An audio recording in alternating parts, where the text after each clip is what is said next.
आज अगर मैं आपसे पूछूं क्या आप पहले से कम कॉन्फिडेंस महसूस करते हैं तो ज़्यादातर लोग जवाब देंगे हाँ, पर पता ही नहीं क्यों। और यही सबसे खतरनाक बात है, कॉन्फिडेंस चला गया है लेकिन वजह किसी को साफ समझ नहीं आ रही। आत्मविश्वास का खो जाना एक ऐसी स्थिति है जिससे लगभग हर इंसान कभी न कभी गुजरता है। और ये कोई स्थायी कमी नहीं है बल्कि एक मानसिक अवस्था है जिसे बदला जा सकता है। आखिर आत्मविश्वास है क्या? आत्मविश्वास का मतलब ये नहीं कि आप हर काम में परफेक्ट हैं। इसका असली मतलब है खुद पर यह भरोसा होना कि अगर परिस्थिति खराब भी हुई तो मैं उसे संभाल लूंगा। जब हम ये भरोसा खो देते हैं तो हमें लगता है कि हमारा कॉन्फिडेंस खत्म हो गया है। कॉन्फिडेंस खत्म होने के मुख्य कारण, आत्मविश्वास अचानक गायब नहीं होता, इसके पीछे कुछ गहरे मनोवैज्ञानिक और सामाजिक कारण होते हैं। आज मैं आपको वह वजह बताऊंगा। और सबसे पहली वजह है, तुलना ने कॉन्फिडेंस को मार दिया है। कंपैरिजन ने। आज का इंसान अपनी जिंदगी नहीं जी रहा, वो दूसरों की हाईलाइट रील देख रहा है। इंस्टाग्राम खोलो, कोई करोड़पति बनता जा रहा है, किसी की परफेक्ट बॉडी है, कोई लग्जरी लाइफ जी रहा है, और आप अपनी अधूरी जिंदगी को उनकी एडिटिंग जिंदगी से कंपैरिजन करते हैं। जब कंपैरिजन बढ़ता है तो सेल्फ रेस्पेक्ट धीरे धीरे मरती है, और बिना सेल्फ रेस्पेक्ट के कॉन्फिडेंस कभी नहीं टिकता। दूसरा कारण है, बार बार फेलियर ने अंदर से तोड़ दिया है। किसी ने कोशिश की, नतीजा नहीं मिला, फिर की, फिर नहीं मिला। धीरे धीरे हमारा दिमाग कहने लगता है कि तू नहीं कर पाएगा। यही वो आवाज है जो कॉन्फिडेंस को अंदर ही अंदर खा जाती है। सच यह है, फेलियर प्रॉब्लम नहीं, फेलियर को पर्सनल बना लेना प्रॉब्लम होती है। और तीसरा कारण जिससे कॉन्फिडेंस मर रहा है, ओवर थिंकिंग। ओवर थिंकिंग ने एक्शन छीन लिया है। आज का इंसान ज्यादा सोचता है और कम करता है। अगर ये हुआ तो लोग क्या कहेंगे, मैं गलत हो गया तो। याद रखना दोस्त, कॉन्फिडेंस एक्शन से आता है, सोचने से नहीं। जो इंसान सिर्फ सोचता है वो खुद पर भरोसा करना भूल जाता है।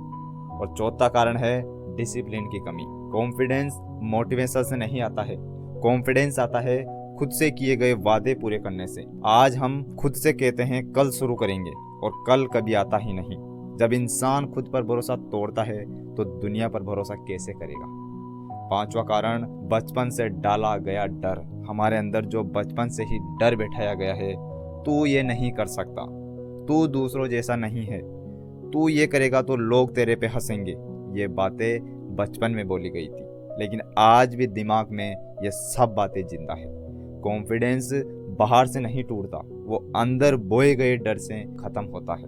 पांचवा, अप्रूवल की लत। आज हर इंसान अपने फैसले खुद नहीं लेता। वो पूछता है ये ठीक लगेगा या नहीं, अगर मैं ये काम करूंगा तो लोग मेरे बारे में क्या सोचेंगे।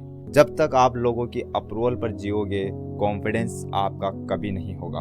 कॉन्फिडेंस अकेले चलने से बनता है, भीड़ में चलने से नहीं। सातवां कारण, कंफर्ट जोन ने आपको कमजोर बना दिया है। सब कुछ आसान चाहिए, तेज रिजल्ट चाहिए आपको, कम मेहनत के अंदर। लेकिन आसान जिंदगी कमजोर कॉन्फिडेंस देती है।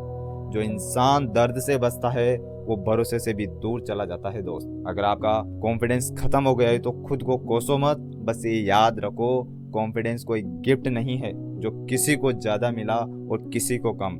कॉन्फिडेंस बनाया जाता है छोटे एक्शन से, रोज खुद को जीतने से। आज एक काम करो जो आपको डर लगता है, उसी की तरफ पहला कदम बढ़ाओ, क्योंकि कॉन्फिडेंस वहीं पैदा होता है जहां डर खत्म होता है। तो कैसे आप अपने इस खोए हुए आत्मविश्वास को, अपने लो कॉन्फिडेंस को बढ़ा सकते हो? इसे वापस पाने के लिए आपको अपनी सोच और अपनी आदतों पर काम करना होगा। सबसे पहला आपको बताता हूँ मैं उपाय, छोटे लक्ष्यों से शुरुआत करें। Small wins. बड़े पहाड़ को एक बार में मत देखो, छोटे छोटे काम पूरे करो। जब आप एक छोटा काम पूरे करते हो तो दिमाग में डोपामाइन रिलीज होता है, और जो आपको एहसास दिलाता है कि हाँ मैं ये कर सकता हूँ। दूसरा, अपनी शारीरिक भाषा बदलें, बॉडी लैंग्वेज को बदलो। विज्ञान कहता है कि जब आप सीधा तनकर बैठते हैं या चलते हैं तो आपके शरीर के हार्मोन्स सकारात्मक रूप से बदलते हैं। किसी से भी जब आप बात करो तो नजरें मिलाकर बात करो। जब आप नजरों से नजरें मिलाकर बात करोगे तो आपका कॉन्फिडेंस ऑटोमेटिकली हाई हो जाएगा। तीसरा, ग्रोथ माइंडसेट अपनाओ। असफलताओं को अंत के रूप में नहीं बल्कि सीख के रूप में देखें। हर गलती आपको बताती है कि अगली बार क्या करना है, क्या नहीं करना है, तो आप उनसे सीखो। चौथा, खुद के प्रति दयालु बने। हम अक्सर दूसरों की गलतियों को माफ कर देते हैं, लेकिन अपनी गलतियों पर खुद को कोसते रहते हैं। अपने साथ एक अच्छे दोस्त की तरह पेश आएं। दोस्त, आप जब तक अपने माइंड की नहीं सुनोगे, अपने खुद की नहीं सुनोगे, तब तक आप अपने अंदर कॉन्फिडेंस हाई नहीं कर सकते। और एक कड़वा सच, कॉन्फिडेंस तब नहीं आता जब आपके पास सारे जवाब हो। कॉन्फिडेंस तब आता है जब आप सारे सवालों का सामना करने के लिए तैयार होते हैं। ये कोई मंजिल नहीं, बल्कि एक सफर है। विश्वास वह ताकत है जिससे बिखरी हुई दुनिया में भी उजाला लाया जा सकता है। याद रखना दोस्त, जो खुद पर खड़ा हो जाता है, दुनिया उसी पर भरोसा करने लगती है। तो दोस्त, मेरे बताए हुए इन सभी पॉइंट को याद रखो कि किस वजह से आपका कॉन्फिडेंस लो होता है, किस प्रकार से आप अपने आत्मविश्वास को खो रहे हैं, और मेरे बताए गए उन पॉइंटों को अपनाओ, आपका कॉन्फिडेंस पहले से बहुत ज़्यादा हाई होगा। तो कैसा लगा ये वीडियो जरूर कमेंट के अंदर बताइएगा, और तब तक के लिए जय हिंद, जय भारत।